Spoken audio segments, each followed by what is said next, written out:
What kept you going during the difficult times of your career? Prayers, faith, family.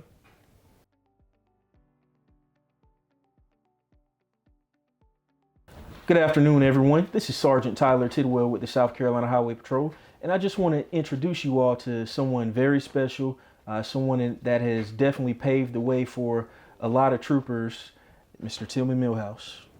Pleased to meet you, sir. Yes, sir. Well, from 6 years old, I always wanted to be a trooper. My dad, he was in the military. When he retired, he would buy me small miniature patrol cars, fire trucks, and Army Jeep.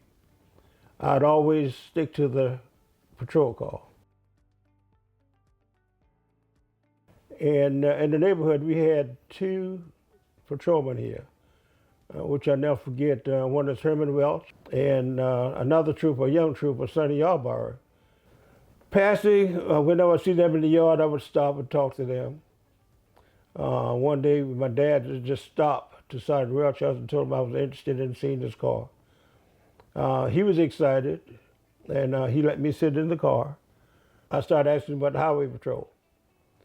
And he told me to keep my nose clean, to get all the education I could.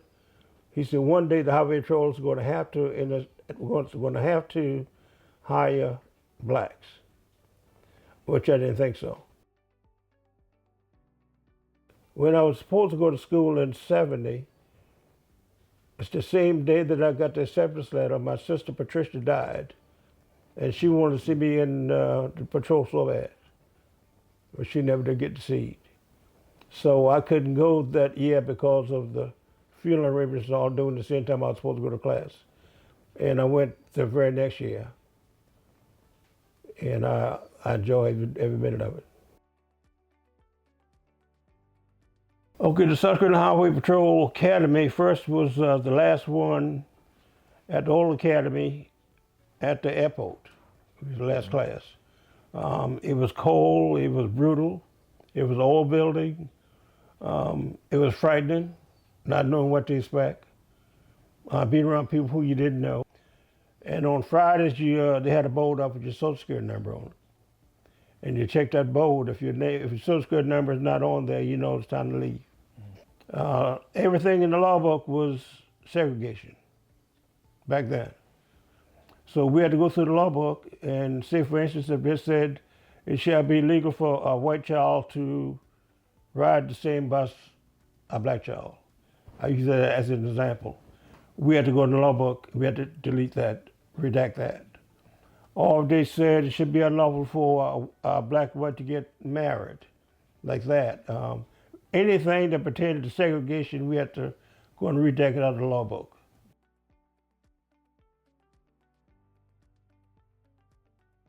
In some of the small towns you go to, there's a difference, like I said, using the bathrooms. They didn't want you using certain bathrooms. I had to get some gas, and I asked some of the mechanics, most of them was black at the time, and I asked where was the bathroom, and he said, one is in there, but it's messed up. He showed me where in the shop. I said, well, I'll just go in the office and use one. He said, well, you'll never be able to use that one. I said, well, we'll see. And I went in the office, and I asked to use the bathroom. And they told me again that one was outside. I said, well, I'm inside. I'd like to use the bathroom. I got to go. And they said, well, the male bathroom is closed. That's why let me use the ladies' bathroom. Nobody's in it. So I used the bathroom. And when I went outside, it was just like a football game.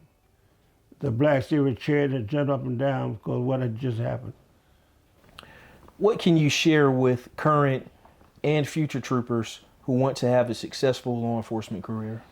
To be successful, what I tell people, like I tell my son and sons, first of all, you need to put God first in life. Put the bad second. Treat people as you wish to be treated. And always remember,